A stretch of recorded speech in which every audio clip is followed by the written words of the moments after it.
السلام عليكم ورحمة الله وبركاته. وعليكم السلام ورحمة الله إن الحمد لله جعل الشمس والقمر والنجم والشجر يسجدان وفضل زمانا على زمان كما فضل مكانا على مكان وإنسانا على إنسان ونشهد أن لا إله إلا الله وحده لا شريك له الذي أرسله بالحق بشيرا ونذيرا وداعيا إلى الله بإذنه وسراجا وقمرا منيرا فقد قال الله تعالى في كلامه المجيد والفرقان الحميد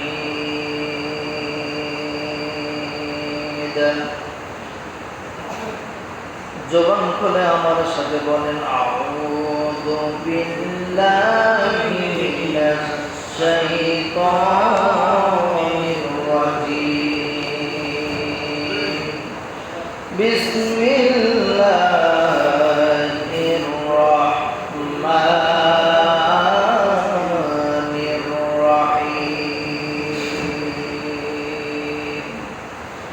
ওয়াতাল্লাহি লাকিদান্না আসলাবাকুম বা'দা আন তুওয়াল্লু মুদবিরিন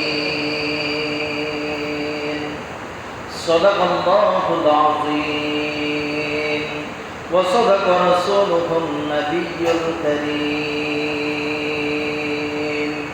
ওয়া নাহনু আলা যালিকা মিনাশ শাহিদিন والحمد لله رب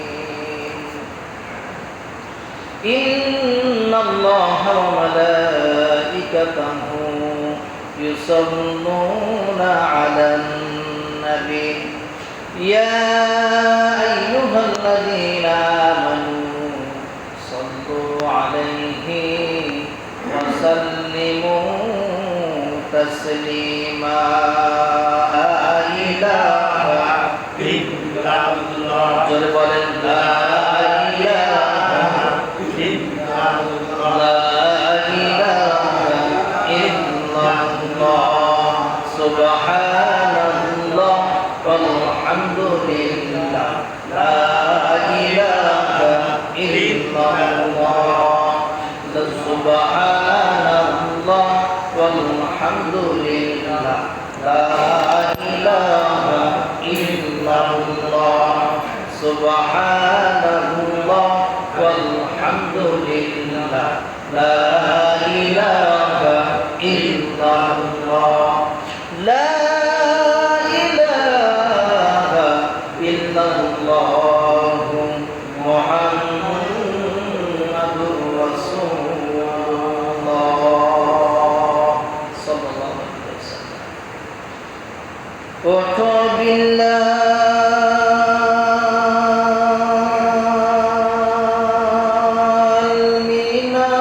মিনারাতে সময় বয়ে যায়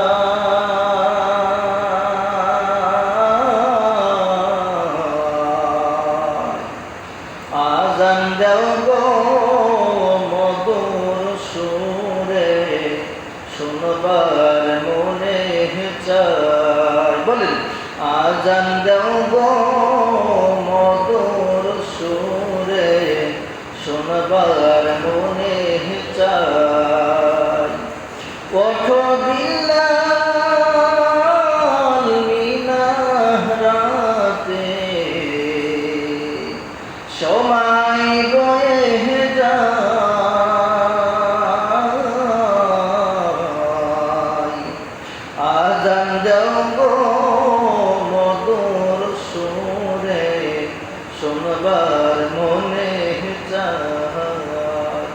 আজান দেও গো মধুর সুরে শুনবার মনে চায়।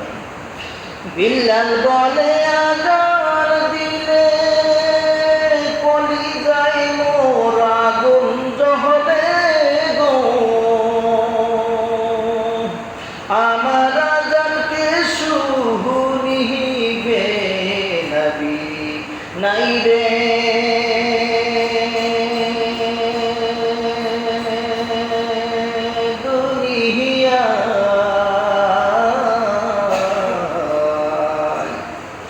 আজান দেও গো মধুর সুরে শুনবার মনে চায়। আজান দেও গো মধুর সুরে শুনবার মনে চায়। আজান দেও গো মধুর সুরে শুনবার মনে চায়। মুআজ্জাজ মুহতারাম, সম্মানিত অত্র মসজিদের সম্মানিত কমিটিবৃন্দ, অত্র মসজিদের সম্মানিত মুরব্বী বাবারা, যুবক ভাইয়েরা, সকলের প্রতি আমার আন্তরিক সালাম। আসসালামু আলাইকুম ওয়া রাহমাতুল্লাহি ওয়া বারাকাতুহু। আলোচনার শুরুতে জানতে চাই আপনারা কেমন আছেন? আলহামদুলিল্লাহ। যদি ভালো থাকেন তাহলে আওয়াজ করে বলতে হবে আলহামদুলিল্লাহ। আলহামদুলিল্লাহ। কারণ আমাদের খারাপ রাখে কি? আল্লাহ। বলেন বলেন, উত্তর দেন। আমাদের খারাপ রাখার একমাত্র মালিক কে? আল্লাহ। আর আমাদের সুস্থ রেখে সুন্দর করে খুশি করে দিতে পারেন তিনি কে? আল্লাহ। তাহলে যত অসুস্থ থাক সুস্থ থাক আমরা প্রশংসা পাবো কার? আল্লাহ। আমরা জবান খুলে বলেন আলহামদুলিল্লাহ। আলহামদুলিল্লাহ। একটি শব্দ কম, আল্লাহ তাআলার ভালোবাসার ঘর, আল্লাহ তাআলার প্রতিষ্ঠার ঘর মসজিদুল কাবা। আল্লাহ পাক বলছেন পৃথিবীর সমস্ত মসজিদ হলো আমার নিজের তৈরি করা ঘর। বলেন সুবহানাল্লাহ। সে আল্লাহ তাআলার প্রিয় ঘরে আসতে পেরে বসতে পেরে খুশি না বেজা? খুশি। যদি খুশি হন তাহলে আল্লাহ তাআলার আরেকবার প্রশংসা করবেন, বলে আলহামদুলিল্লাহ। আলহামদুলিল্লাহ। আমাদের সকলের মানবতার মহান আদর্শ, মানবতার মহান শিক্ষক, মানবতার মহান বিজ্ঞানী, মানবতার মহান নেতা। পৃথিবীতে নবীর উপরে নেতা আর আসবে, বিজ্ঞানী আর আসবে, ডাক্তার আর আসবে, কবিরাজ আর আসবে। তিনি হলো দুনিয়ার মধ্যে শ্রেষ্ঠ মহামানব। সুবহানাল্লাহ। আমার নবীর সেইতে সুন্দর মানুষ পৃথিবীতে আল্লাহ দান করেন নাই। আবার আমার নবীর মতো কণ্ঠ পৃথিবীতে কাউকে আল্লাহ দেন নাই। আবার আমার নবীর যে হারার দিকে তাকালে কাফেররা মুসলমান হতে বাধ্য হয়ে যেত। বলেন আল্লাহ আকবার। সেই আপনার আমার প্রিয় নবী, দোজাহানের বাদশা নবী, মক্কার নবী, মদিনার জ্যোতি, দুকুলের সাথী, পৃথিবীর সবার সভাপতি, আমরা সকলে সেই নবীর নাম শোনা মাত্র দুরূদ পড়ি। বলেন সাল্লাল্লাহু আলাইহি ওয়াসাল্লাম। সম্মানিত ভাইরা বাবাজিরা আমার, আমরা একটানা ইব্রাহিম আলাইহিস সালামের জীবনের উপর আলোচনা করতেছিলাম। কারণ এই দুনিয়া যত পরীক্ষা, কঠিন কঠিন পরীক্ষা হয়েছে, সব পরীক্ষা মোকাবেলা করেছে আমাদের পিতা ইব্রাহিম আলাইহিস সালাতু ওয়াস সালাম। এমন কোনো কঠিন পরীক্ষা নেই তিনি দেন নাই, এবং প্রত্যেক পরীক্ষায় তিনি পাস করেছেন। বলেন আল্লাহু আকবার। আল্লাহু আকবার। ইব্রাহিম আলাইহিস সালামের উপরে আল্লাহ পাক করোনা কঠিন 5টা পরীক্ষা দিয়েছেন। 1 নম্বর আগুনের পরীক্ষা, 2 নম্বর মুসলমান হওয়ার জন্য যে খাতনা করা দরকার, তিনি আল্লাহ পাক 80 বছর বয়সে ইব্রাহিম বলেছেন তুমি সুন্নতে খাতনা করে নাও। বলতে দেরি তিনি তার সুন্নতে খাতনা করতে 1 সেকেন্ড দেরি করেন নাই। বলেন আল্লাহু আকবার। আল্লাহু আকবার। 3 নম্বর আল্লাহ পাক বলেন তোমার স্ত্রী এবং তোমার সন্তানকে মরু এলাকায়, মানে খালি জনপদ থাকবে না, মরুভূমিতে একা একা তোমার স্ত্রী এবং সন্তানকে রেখে আসো। কি একজন স্বামীর কাছে কঠিন না সহজ? এই কঠিন আল্লাহ তাআলার মুখে বলার সঙ্গে সঙ্গে আল্লাহ পাকের প্রিয় নবী ইব্রাহিম খলিলুল্লাহ 1 সেকেন্ড দেরি না করে তার সবচেয়ে প্রিয়তম স্ত্রী হযরত হাজার আলাইহিস সালাতু ওয়াস সালাম এবং সবচেয়ে প্রিয় ছেলে ইসমাঈল আলাইহিস সালাতু ওয়াস সালাম দুইজনকে মরু প্রান্ত রেখে এসেছেন আল্লাহর খুশির জন্য। 3 নম্বর গেল। 4 নম্বর হলো আল্লাহ পাক বলছেন ইব্রাহিম তুমি আর তোমার সন্তান ইসমাঈল মিলে তোমরা কাবা বানাও। আমি আমার ঘর তোমাদের দ্বারা আমি পুনর্জীবিত করবো, বলেন আল্লাহু আকবার। এত কঠিন কাজ, পাথর বই বই আনা, বালি আনা, মাটি আনা, একটা ঘর তৈরি করতে গেলে মানুষটা লোক লাগে না বলেন? কিন্তু মাত্র 2 জন মানুষ, কয়জন বলেন? আর কোন মানুষ নেই। এই 2 জন একটা মসজিদ, আল্লাহ তাআলার পছন্দের কাবা সুন্দর করে দুই বাপ তুই মিলে তৈরি করেছেন, বলেন সুবহানাল্লাহ। কষ্ট সহ্য করতে করতে তিনি আল্লাহ তাআলার সান্নিধ্য পেয়েছেন, বলেন আল্লাহু আকবার। আর 5 নম্বর যে এটা সবথেকে বেদনাদায়ক, সবচেয়ে কষ্টদায়ক, আল্লাহ পাক বলছেন 86 বছর বয়সে একটা সন্তান হয়েছে। সন্তানের তো মনে করেন বয়স 8 থেকে 10 বছর বয়স, হাঁটি হাঁটি পা পা করে দৌড় মারে, বাবার কাছে আসে, মার কাছে যায়, সুন্দর ফুটফুটি বাচ্চা। আল্লাহ পাক বললেন এই সুন্দর তোমার এই যে কাছের যে সবচেয়ে প্রিয় সন্তানকে আমার রাস্তায় কুরবানি কর, বলেন সুবহানাল্লাহ। একজন বাবার কাছে সহজ না কঠিন? বলেন শুধু কঠিন না, 1000 গুণ কঠিন। সেই সত্য তিনি রাত্রে স্বপ্ন দেখেছেন, সকালে এই সত্য পূরণ করার জন্য তিনি তরবারি এবং সন্তানকে নিয়ে মরুপ্রান্তে চলে গিয়েছেন, সুবহানাল্লাহ। তাহলে এই 5টা পরীক্ষার ভিতরে 2টা পরীক্ষা সবচেয়ে কঠিন, একটা আগুনের পরীক্ষার, একটা সন্তান কুরবানি পরীক্ষা। আজকে যে আলোচনার শেষে আমরা ইব্রাহিম আলাইহিস প্রথম যে স্যাক্রিফাইস, প্রথম যে পরীক্ষায় পাস করেছে তার নাম হলো অগ্নি পরীক্ষা, আগুনের পরীক্ষায় তিনি পাস করবেন, বলেন ইনশাআল্লাহ। এই আলোচনা এখন শুরু হচ্ছে ইনশাআল্লাহ। শোনেন, গত সপ্তাহ থেকে আমরা এখান থেকে আমরা সময়ের অভাবে আমরা এখানে রেখে দিয়েছিলাম, সেইখান থেকে শুরু হবে। তার পরিবার এবং তার পিতামাতা আত্মীয় স্বজনদের সাথে তিনি বারবার বললেন যে তোমরা মূর্তি পূজা ছেড়ে দাও, গাছ পূজা, মাছ পূজা, যত কিছু আছে আল্লাহ বাদে সব কিছু লাথি মেরে তোমরা এক আল্লাহর উপর ঈমান আনো। তিনি বারবার বলেছেন, তিনি ক্বালা বা রব্বুকুম রব্বুস সামাওয়াতি ওয়াল আরদিল্লাযী ফাতারাহুন্না ওয়া আনা আলা যালিকুম মিনাশ শাহিদিন। তিনি সব কিছু শেষ করার পরে যখন মানুষগুলো তার থেকে মুখ ফিরে চলে গেল, তখন তিনি একটা প্রতিজ্ঞা করলেন, وَتَاللَّهِ لَأَكِيدَنَّ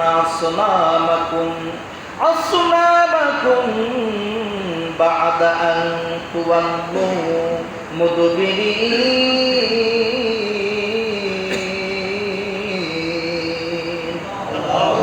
সব মানুষগুলো দেখুন, নিজের পিতা, নিজের চাচা, নিজের পরিবার, জনগণ, সাধারণ জনগণ ইব্রাহিমের দাওয়াত প্রত্যাখ্যান করে যখন চলে যাচ্ছে, তখন তিনি রাগের বসে তিনি আল্লাহ তাআলার উপরে কসম করে তিনি একটা সিদ্ধান্ত নিয়েছেন। সিদ্ধান্ত হলো ওয়াতাল্লাহি লাকিদান্না আসনামাকুম বা'দা আন তুওয়াল্লু মুদবিরিন।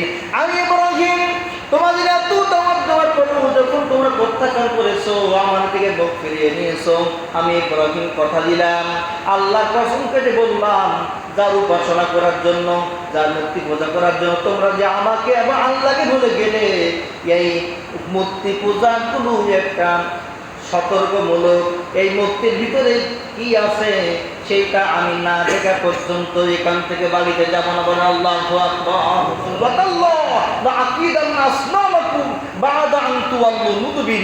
তোমরা যে এই মূর্তি পূজার ভিতরে কি আছে, কি ভালোবাসা, কি মায়া, মমতা, আমাদের বারবার আমি এক কোরআনে দাওয়াত দেই, ইসলামের দাওয়াতে তোমরা প্রত্যাখ্যান করো। আমি আল্লাহর কসম করে বলছি, আজকে মূর্তি ঘরের ভিতরে ঢুকবো এবং দেখবো কার পাওয়ার বেশি, এগুলো যাচাই বাছাই না করা পর্যন্ত আমি এখান থেকে বাড়িতে যাব না। কে বলছে? ইব্রাহিম। কে বলছে বলে? ইব্রাহিম আলাইহিস সালাম। এবার তিনি ঘরের ভিতরে ঢুকলেন। সমস্ত মানুষ বলল, আজকে ইব্রাহিম আমাদের পূজার বিশাল অনুষ্ঠান, গান বাজনা হবে, চলো আমাদের সাথে জয়। তিনি তিনি চন্দ্রের দিকে, আকাশের দিকে তাকালেন এবং বললেন, ফাকালা ইন্নী সাকিম। কি বললেন? ফাকালা ইন্নী সাকিম, যে তোমরা যাও, আমার আহাল পরিবার প্রতিবেশী, তোমরা যাও। ফাকালা ইন্নী সাকিম, আমি একটু অসুস্থ, বলেন সুবহানাল্লাহ। তিনি অসুস্থ 2 প্রকার, একটা শারীরিক আর একটা কি বলেন মানসিক। তিনি শারীরিকভাবে অসুস্থ ছিলেন না, তিনি ছিলেন মানসিকভাবে অসুস্থ। কারণ পুরো জাতি ইসলাম বিরোধী, পুরো জাতি কোরআন বিরোধী, পুরো জাতি আল্লাহর সাথে শিরকে লিপ্ত। এই অবস্থা দিকে একজন নবী ভালো লাগে? বলে বলে বলে ভালো লাগে? না, মাথায় টেনশন পেরেশান, কিভাবে এই অন্ধকার জগৎকে আলোকিত করব, কিভাবে আমার এই বান্দাগুলো, আমার উম্মাতগুলো, এই পথহারা মানুষগুলো পথের দিশা কিভাবে দিব, এই টেনশনে তিনি মানসিকভাবে অসুস্থ ছিলেন। এবং তিনি বললেন, ফাকালা ইন্নী সাকিম, আমি অসুস্থ, আমি যাব না, তোমরা যাও। সবাই যখন মেলায় চলে গেল, তিনি ঘরের ভিতরে প্রবেশ করলেন। ইব্রাহিম আলাইহিস সালাম ঘরের ভিতরে প্রবেশ করে ফাতাওয়াল্লা আনহু মুদবিরিন, তিনি দেখতে পেলেন বিশাল মূর্তিগুলো, 300 অথবা 300 বেশি মূর্তি সাজানো। কেউ কারোর হাত 10 কান, কারোর হাত 12 কান, কারোর 3 কান 4 কান, কার হাতে আছে কোড়াল আছে, কারোর হাতে আছে মানে লাঠি, বিভিন্ন। তিনি ওইগুলো দেখছে আর বলছে, মাশাআল্লাহ, এটা যে এত প্রভু, একজন পানির দেবতা, একজন মাছের দেবতা, একজন হায়াতের দেবতা, কত রকম তারা নিজে হাতে বানিয়ে তারা ওম নমো ভগবতী রামায়ণও বলে। তা দেখি এদের পাওয়ার কি একটু কেস করা যায়। তিনি বললেন, ফারাগা ইলা আলিহাতিহিম ফাকালা আলা তাকুলুন, সামনে দেখছে বিশাল খাদ্যর বাটি, বিশাল রসগোল্লা মনে করেন, সাদেকোল্লা আছে, চমচম আছে, বিভিন্ন বিভিন্ন আইটেমের খাওয়া। ইব্রাহিম মনে করলেন এরা হয়তো নাগাল পায় না, আমি একটু উঁচু করে ধরি। তিনি সব মূর্তির কাছে কাছে গিয়ে তিনি উঁচু করে বলছেন, ফাকালা আলা তাকুলুন, তুমি খাও। কি বলছে বলেন? তাকুলুন, তোমরা এগুলো খাও, খায়ও না। তারপরে বলছে, মা লাকুম লা তানতিকুন, হয়তো তোমরা এগুলো খাও নাই আমার সাথে কি বলে বলেন, মা লা তাকুলুন, অথবা খাও নাই মা লাকুম লা তানতিকুন, অথবা আমার সাথে কথা বলো। কে বলছে? ইব্রাহিম প্রশ্ন করছে, তোমরা তো বিশাল ক্ষমতাবান, অথবা এই খাবার তোমরা খাও অথবা আমার সাথে কথা বলো।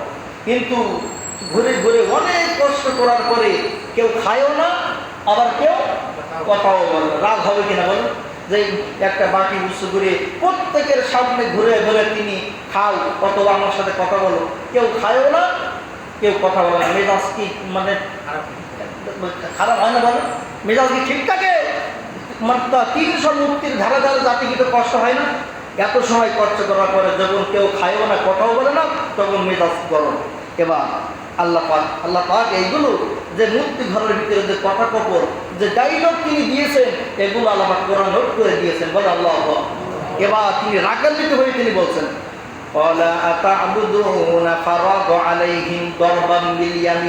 তিনি রাগান্বিত হয়ে গেছেন। ডাইন হাত, ইয়ামিন মানে কি বলেন? ডাইন হাত, আর শিমাল মানে কি? বাম হাত। তিনি ডাইন হাতে কোরআন নিলেন, তা অথবা যে কোনো যন্ত্র নিয়ে তিনি দরবান বিলিয়ামি সজোরে আঘাত করছেন। খাও অথবা কথা বল, খাও অথবা কথা বল, আমার সাথে বল। আমি যে এত সময় তোদেরকে খাওয়ানোর চেষ্টা করলাম, তোরা খাবিও নে, আর আমি বললাম মা লাকুম লা তানতিকুন, অথবা আমার সাথে কথা কখন বল, কথা বল, খাবিও নে। এবং কথা যখন বলবি না, তখন তোদের করে এখন আমার রাগ, এখন আমি তোদেরকে ধ্বংস করে ফেলবো, আমার হাতে বাঁচা। ফারাগা আলাইহিম দরবান বিলিয়ামি, একটা কোড়াল হাতে নিয়ে তিনি জোরে এক এক করে করে 300 উপরে তিনি মূর্তি ভেঙে ফেললেন। বলেন সুবহানাল্লাহ। এবার যে বড়টা সবথেকে পাওয়ারফুল সেইটা, ফাজআলাহুম জুজাজান ইল্লা কাবীরাল্লাহুম লাআল্লাহুম ইয়ারজিউন, সবচেয়ে বড় মূর্তির সামনে তিনি যে আঘাত করবেন, বাড়ি মারবেন, তখন তিনি একটু হিকমত খাটালেন। হিকমত দেওয়ার মালিককে বলে বলেন, সব মূর্তি জুজাজান এই অর্থ হলো শূন্য বিচূর্ণ করে দিলেন। বড়টা মারতে যাবে, সেই সময় হিকমত পরদা তিনি বাড়িয়ে চিন্তা করলেন, সব মেরে ফেললে দোষ আমার হবে, ঠিক কিনা বলেন? কিন্তু একটা মাত্র বাঁচিয়ে রাখবো, তার ঘরে যেন শব্দ যায়, এই সিস্টেম চালু করতে তিনি ফাজআলাহুম জুজাজান ইল্লা কাবীরাল্লাহু, তিনি বড়টার সামনে মারতে যাবেন, ইন দ্য মিন টাইম তিনি থামলেন এবং হিকমত পরদা বাড়িয়ে এত সময় যা দিয়ে তিনি বাড়ি শুরু করেছেন বা আঘাত করেছেন, সেই যন্ত্রটা বড় তার ঘাড়ের মধ্যে তিনি চলে গেছেন। সুবহানাল্লাহ। এবার যারা ওই মূর্তি পূজা গান বাজনা করে তাদের দেবতাদের সামনে আসলেন। আসার পরে বললেন, ক্বালু মান ফাআলা হাযা বিআলিহাতিনা ইন্নাহু লামিনাজ জালিমিন, ওরা এসে দেখে অবস্থা খারাপ, আমাদের খোদার পা নেই, কান নেই, চোখ নেই, মাথা নেই, মানে চিহ্ন ভিন্ন করে দিয়েছেন ইব্রাহিম। কিন্তু তারা বলছে আমাদের দেবতার সাথে এই কাজ যারা করেছে তারা বড্ড জালেম। কি বলছে বলে? বিআলিহাতিনা, ইন্নাহু লামিনাজ জালিমিন, আমাদের খোদা তাআলার সাথে, আমাদের প্রভুর সাথে এই কাজ যে করেছে সে কি জালেম। ইন ক্বালু সামি'না ফাতায়াযকুরুহুম ক্বালু লাহু ইব্রাহিম। কিছু কিছু মানুষ বলে এই কাজ একজন মাত্র করতে পারে, তার নাম ইব্রাহিম। আমি কারণ তার মুখ দিয়ে আমরা শুনেছি তিনি আমাদের মুখের বিরুদ্ধে কথা বলে। আমরা যে গাছ পূজা মাছ পূজা করি এর বিরুদ্ধে সে কি কথা বলে। আমাদের মনে হয় এই ইব্রাহিম ছাড়া এই কাজ কেউ বলেন কেউ করতে পারে না। আমাদের মনে হয় যার কথা, যার মুখে সবসময় কোরআনের কথা, হাদিসের কথা, ইসলামের বাণীর কথা, আল্লাহর কথা শোনা যায়, এই আমাদের এই মুক্তির সাথে, আমাদের ভগবানের সাথে এই কাজ যে করেছে তার নাম হয়তো ইব্রাহিম হতে পারে। কে বলছে? তারা। কি সুন্দর করে কলু, তারা সকলে বললো কলু।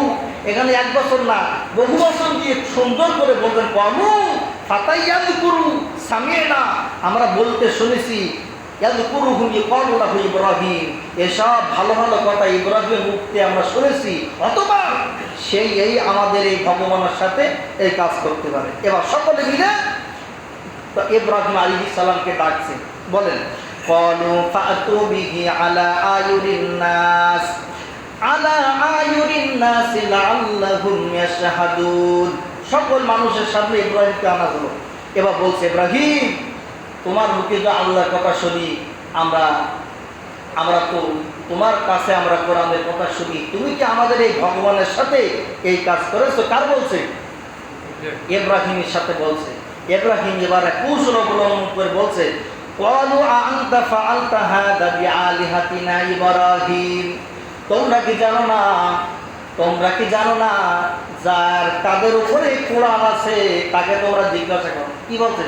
তোমরা তো সারা মূর্তি ঘরে তোমরা ঘুরে ঘুরে দেখছো একজন মাথার উপরে দাও তোমার কোরআন আছে, তোমরা তাকে জিজ্ঞাসা করো, সে হয়তো মারতে পারে। কি বলছে? যার হাতে থাকে অস্ত্র সে কি অপরাধী হতে পারে না? বলেন, যার ঘাড়ে কোরআন আছে তোমরা তার কাছে জিজ্ঞাসা করো, সে বলতে পারে। মানুষগুলো বলছে ক্বালা বাল ফাআলাহু কাবীরুহুম হাযা ফাসআলুহু ইলাইহি ইন কানু ইয়ানতিকুন। সে বড় মুক্তি হতে পারে, সে আমাদের বড় খোদা হতে পারে, কিন্তু তার মুখ দিয়ে কথা বলার ক্ষমতা নাই, সে খেতেও পারে না, সে বলতেও পারে না, এতগুলো মূর্তি ভেঙেছে, সে আমাদের বড় মুক্তি হতে পারে কিন্তু সে কথা বলতে পারে না। কে বলছে? ওরা নিজেরাই বলছে যে আমরা জানি, আমরা তার সেবা করি, যত্ন করি, তাকে সেবা সাজদা দেই, কিন্তু তার এই ক্ষমতা নেই, সে কথা বলতে পারে না, খেতে পারে না। এই যে একটা পয়েন্ট ইব্রাহিম মাথায় ঢুকলো। ইব্রাহিম বলছে সুম্মা নুকিসু আলা রুউসিহিম লাকাদ আলিমতা হাউলা ইয়ানতিকুন, যে কথা বলতে পারে না, যে শুনতে পারে না, যে বসতে পারে না, তার তোমরা ইবাদত করো কেন? কি তার প্রশ্ন আছে না? বলে তোমরা তো বলছো সে কথা বলতে পারে না, বসতে পারে না, শুনতে পারে না, তা যে কাজ করতে পারে না, একজনের মাল্লি সে ঠেকাতে পারে না, তার তোমরা অনুসরণ করো কেন, দাসত্ব করো কেন? এই প্রশ্ন করার পরে তিনি একটা কালেমার দাওয়াত দিলেন। বলেন ক্বালা আফাতাবুদুনা মিন দুনিল্লাহ মা লা ইয়ানফাউকুম শাইয়্যান ওয়া লা ইয়াদুররুকুম। তোমরা এমন একজন খোদার ইবাদত করো তার সামনে যদি কাউকে মারে সে বাঁচাতে পারে না, কাউকে যদি সে বাঁচাতে চাই সে তাকে মৃত্যু দিতে পারে না, এমন খোদার ইবাদত না করে আমার একজন রব আছে। কে আছে? বলে আমার একজন সৃষ্টিকর্তা আছে, আমার একজন রব আছে, তিনি দেখেন এবং শোনেন এবং বান্দাদের উপরে তিনি রিজিক দান করেন। বলেন আল্লাহু আকবার। তোমরা তো তোমাদের মুক্তি কোনো ক্ষমতা নেই, তোমাদের যা সেবা করো তার কোনো ক্ষমতা নেই, তোমরা নিজেরাই তো বলছো, কিন্তু আমি ইব্রাহিমের এমন একজন প্রভু আছে, তিনি মানুষকে বাঁচাতে পারেন এবং মানুষকে মৃত্যু দিতে পারেন এবং সব চেয়ে আল্লাহ মানুষের উপরে কল্যাণ দান করেন। বলেন সুবহানাল্লাহ। আল্লাহ পাক আসমান থেকে পানি দান করেন, আসমান থেকে তিনি পানি দিয়ে জমি, শস্য, ক্ষেত, খামার যা কিছু মানুষ উৎপন্ন করে সব কিছুর আসমান থেকে আল্লাহ ব্যবস্থা করে দেয়। সে আল্লাহর প্রতি তোমরা একটি ঈমান আনো। কি বলছে? বলে এই দাওয়াত দেওয়ার পরে বুঝে গেছে যে এই কাজ আর কারণ নয়, কার? ইব্রাহিম। যখন তারা প্রশ্ন আর দেখতে পারল না, তারা এবার অন্য একটা কৌশল অবলম্বন করেছে। আগের দিন যেটা বললাম, তারা এবার বলছে ক্বালু হাররিকুহু ওয়ানসুরু আলিহাতাকুম ইন কুনতুম ফাইলিন। আল্লাহ পাক বলছেন তারা ইব্রাহিম আলাইহিস সালামের প্রশ্নের জবাব না দিতে পেরে তারা আরেকটা ভিন্ন কৌশল অবলম্বন করেছে। তারা এই আয়াতটা ফরমান করেছে, ক্বালু হাররিকুহু ওয়ানসুরু আলিহাতাকুম ইন কুনতুম ফাইলিন। এবার সকল মানুষেরা কলু দিয়েছেন আল্লাহ পাক। সকল মানুষ এক সিদ্ধান্ত উপনীত হলো, একে আর বাঁচিয়ে রাখা যাবে বলেন। এর সাথে যখন কোরআন হাদিসের দলিল আমরা যখন পাচ্ছি না, তখন আমরা একটা অন্য কৌশল অবলম্বন করি, এর থেকে আমাদের এই দেশ থেকে তাড়িয়ে দেয়, অথবা এই দেশ থেকে মেরে ফেলি, অথবা আগুন দিয়ে জ্বালিয়ে দেয়। কারণ যখন কোনো বাতিল কোনো হকের ওপরে টিকে থাকতে না পারে, তখন এই কৌশল অবলম্বন করা ঠিক কিনা বলেন। যখন আর এদিকে ওদিকে চলার সুযোগ নেই, হুজুর হক কথা বলে, কোরআনের কথা বলে, কিভাবে হুজুরের ষড়যন্ত্র করা যায়, হুজুরকে কালার করা যায়, এই ষড়যন্ত্র আমাদের দেশে আছে না নাই? আছে না নাই বলেন? ইব্রাহিমের সাথে যখন যুক্তি তর্কতে না পেরে তারা তারা এবার সিদ্ধান্ত নিয়েছে যে একে আর বাঁচিয়ে রাখা যাবে না, একে আগুন দিয়ে পড়ে ফেলো। এই সিদ্ধান্ত কার? ওই এলাকার মানুষের। কারণ এর হাতে আছে কোরআন, এর হাতে আছে আল্লাহর শক্তি। একে অন্য কোনো কিছু দিয়ে মানে ধরে রাখা যাবে না, পার পাওয়া যাবে না। একে একমাত্র কৌশল হলো একে আগুন দিয়ে জ্বালিয়ে দিতে পারলে আমরা আমাদের ধর্মই ঠিক থাকতে পারো বলেন নাউজুবিল্লাহ। এবার যে কাজ সেই কথা মতো বিশাল বড় আগুনের একটা ব্যবস্থা করেছেন নমরুদ ইব্রাহিমকে পড়ে ফেলবে। কারণ তিনি হলো আল্লাহর কথা বলে, রসুলের কথা বলে, ইসলামের কথা বলে, তাদের আর ভালো লাগে না। তবে ইব্রাহিম আলাইহিস সালামকে আগুনে জ্বালাবেন। এবার প্রশ্ন করি, বলেন আগুনের মালিক কে? আরো চিৎকার করে বলেন কে? পানির মালিক কে? বাতাসের মালিক কে? এই সব কিছু একজনের হাতে আছে, তিনি কে বলেন? আল্লাহ পাক। তিনি এইসব দৃশ্য উপর থেকে আসমান থেকে দেখতেছেন কি দেখতেছেন না বলেন? সব কিছু দেখে যে আমার বন্ধুর সাথে কি হচ্ছে, আমার বন্ধুকে তারা কলে ফেলবে কিনা, সব কিছু দেখে কে বলেন?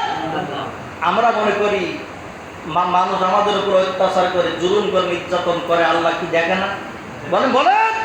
কিন্তু আল্লাহ কি বলছে? আমি ছাড় দিয়ে রেখেছি। কিন্তু দড়ি কার হাতে? মানে আমরা গুলি যখন ওড়াই, আমাদের দিকে ওড়াই, বেশি এদিকে ওড়াই গুলি। আমরা যে গুলি সুতো সাথে সাথে গুলি যখন অনেক উপরে ওঠে, তখন গুলি আর কি বলে? লেজ নাড়ায় কি বলে? যে আমি আর নিচে যাবো না, নামবো না। কিন্তু যে ঘুড়ির মালিক, সুতো কার হাতে? একজন মালিকের হাতে না? সে মালিক আসরের মাগরিব হওয়ার আগে যখন সুতো টানে, তখন ও আসতে বাধ্য কিনা বলেন? আল্লাহ পাক বলছে, বান্দা ইন্না বাতশা রাব্বিকা লাশাদীদ, তোমাকে একটু হালকা করে ছেড়ে দিয়েছি, তুমি যা ইচ্ছা তাই করো, যা মনে চাই তাই তোমরা করছো। সাবধান, সুতো কিন্তু আমার হাতে। সুবহানাল্লাহ বলছে। সুতো কার হাতে? এবার আগুনের ব্যবস্থা করা হলো। কিন্তু ইব্রাহিম আলাইহিস সালাম আশ্চর্য হলেন যে পৃথিবীতে যদি বিপদে পড়ে বাবা আগুয়ে যায়, মা আগুয়ে যায়, ভাই আগুয়ে যায়, কিন্তু আজকে আমার আগুনে ফেলাবে যে রশি, সে রশির প্রধান হলো আমার বাবা। নাম কি? হযরতে আযর। নাম বলেন? ইদ ক্বালা লি আবিহি আযর আতাত্তাখিযু আসনামা আলিহা। তার বাবা সাহায্য করার বদলে কি ধরেছে? ছেলেকে আগুনে নিক্ষেপ করার জন্য এক নম্বরে তিনি আসেন। তিনি দুঃখ করে আল্লাহ তিনি কান্না করে বলছেন, চোখ মোবারক দিয়ে পানি ওরা। সঙ্গে সঙ্গে দুইজন ফেরেশতা আসলেন। এক নম্বরে একটা ফেরেশতার নাম মালাইকাতুল ইমামা, ফেরেশতাদের সর্দার। নাম কি? জিবরাইল আলাইহিস সালাম। আর একজন হলো ইসরাফিল। সুবহানাল্লাহ বলেন। এই দুই পাওয়ারফুল ফেরেশতা নেমে এসে বলছেন, হে ইব্রাহিম, তুমি তো আজকে আগুনের ভিতরে যাবে, তা আমাদের আল্লাহ পাক অনেক শক্তিধর পাখা দান করেছেন। যদি তুমি সাহায্য আমাদের কাছে চাও, এই আগুন এই যে 3.5-4 কিলোমিটারের ভিতরে যে আগুন তৈরি করেছে নমরুদ, আমাদের পাখার এত পাওয়ার আছে, এক বাড়ি দেওয়ার সঙ্গে সঙ্গে এই আগুনকে আমি সাগরে নিক্ষেপ করার ক্ষমতা আল্লাহ আমাদেরকে দান করেছেন। এবার ইব্রাহিম বললেন, তোমরা এত পাওয়ার পাও কোথা থেকে? বলছে কি বলেন, যে এত শক্তি পাও কোথা থেকে? ফেরেশতারা বলল, আমরা আল্লাহ থেকে পেয়েছি। সুবহানাল্লাহ। এবার ইব্রাহিম বলছে, আমি তো একজন আল্লাহর গোলামি করি, আমি তো আল্লাহর বন্ধু খলিল, তা আমি এসে আগুনে যাবো, আল্লাহ কি দেখে না? তোমাদের কাছে সাহায্য করার দরকার নেই। যিনি আমার লিডার, তিনি আমার হেফাজত করবেন, তিনি আমার স্রষ্টা। আজকে তার বন্ধু যদি আগুনে পড়ে কয়লা হয়ে যায়, আমি আল্লাহর জন্য কয়লা হতে রাজি। আজকে যদি আমি যদি আজকে আগুনে পড়েও যাই, যদি আমার মাওলা চায় আমি আগুনে পড়ি, আমার কোনো আপত্তি নেই, কিন্তু আমার আশা আছে আমার রব আমাকে বাঁচাবে। সুবহানাল্লাহ বলেন। এত বড় সিদ্ধান্ত আপনি দিতে পারবেন বলেন?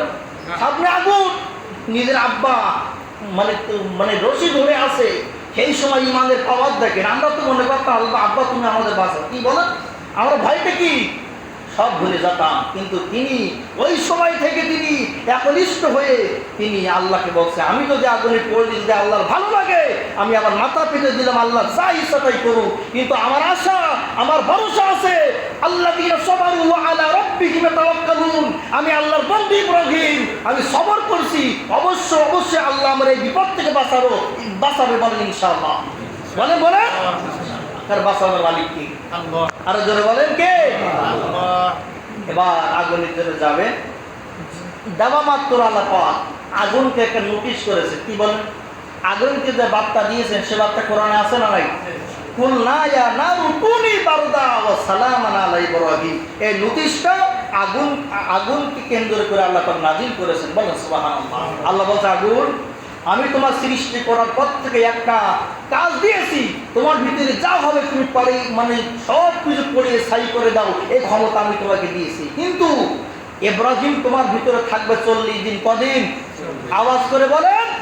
এই 40 দিন তোমার ভিতরে থাকবে, কিন্তু আমার বন্ধু আমানত, একটা পশম কিন্তু তুমি একটা পশম পড়ানোর ক্ষমতা তুমি রাখো না। আমি আল্লাহ, আমি তোমাকে নোটিশ করে দিলাম। বলেন সুবহানাল্লাহ। আগুনের বাবার সাহস আছে ইব্রাহিমকে পড়ানোর? কারণ যে সৃষ্টি করেছে সেই মালিক বলছে, ইব্রাহিম আগুন, তোমাকে আমি ক্ষমতা দিয়েছি, কিন্তু 40 দিন তোমার ভিতরে ইব্রাহিম থাকবে, তোমার এই ক্ষমতাকে আমি কেড়ে নিলাম। এই 40 দিন তোমার ভিতরে শান্তির ব্যবস্থা করে দাও। সুবহানাল্লাহ বলেন। ইব্রাহিমকে ফেলানো হলো, সব দড়ি যা ছিল সব কিছুক্ষণের মধ্যে পড়ে শেষ, কিন্তু ইব্রাহিম আলাইহিস সালামকে আল্লাহ পাক বাঁচিয়ে রেখেছেন। বলেন সুবহানাল্লাহ। নমরুদ কত বড় শয়তান, চিন্তা করেন। তিনি ঘরে আর দেখে যে ইব্রাহিমের ভিতরে জান্নাতের ফল খায়, বেড়ায় ঘরে। এবার আগুনের কানে গিয়ে নমরুদ বলছে, তোর কি পাওয়ার নেই না তোর ক্ষমতা নেই? তোর ভিতরে কিছু দেওয়া মাত্র তো শেষ হয়ে যায়, তা তুই এই আমার শত্রু ইব্রাহিম পড়াতে পারছিস না, কারণ কি? আল্লাহ পাক আগুনের জবান খুলে দিয়ে বলে, আগুন বলছে, পাওয়ার নেই, ক্ষমতা নেই, আমার তো ক্ষমতা নেই, তুই আমার ভিতরে আয়। কি বলতে বলেন? আমার ক্ষমতা নেই, আমার পাওয়ার নেই, কিন্তু তুই আমার ভিতরে আয়। ইব্রাহিমের আদেশ আল্লাহ পাক দিয়েছেন, পড়াতে নিষেধ করেছেন, তোকে কিন্তু নিষেধ করে নাই, তুই আমার ভিতরে ঢুকে দেখ তো কি অবস্থা কর। কে বলছে? আগুন। কিন্তু আমরা একটা জানি, আমাদের যতই নির্যাতন অত্যাচার হোক, আমাদের বাচ্চাদের মালিককে সবথেকে বড় পরীক্ষায় তিনি উত্তীর্ণ হয়েছেন। 40 দিন আগুনে থেকেছেন। কয়দিন বলে? একটা পশমও পড়াতে পারেন এই ক্ষমতার মালিককে আল্লাহ পাক। আমাদেরকে ইব্রাহিমের মতো ঈমান রেখে যেন আমরা দুনিয়া থেকে যেতে পারি তৌফিক দান করুক। আমরা বলি আল্লাহুম্মা আমিন। আরো জোরে বলেন আল্লাহুম্মা আমিন।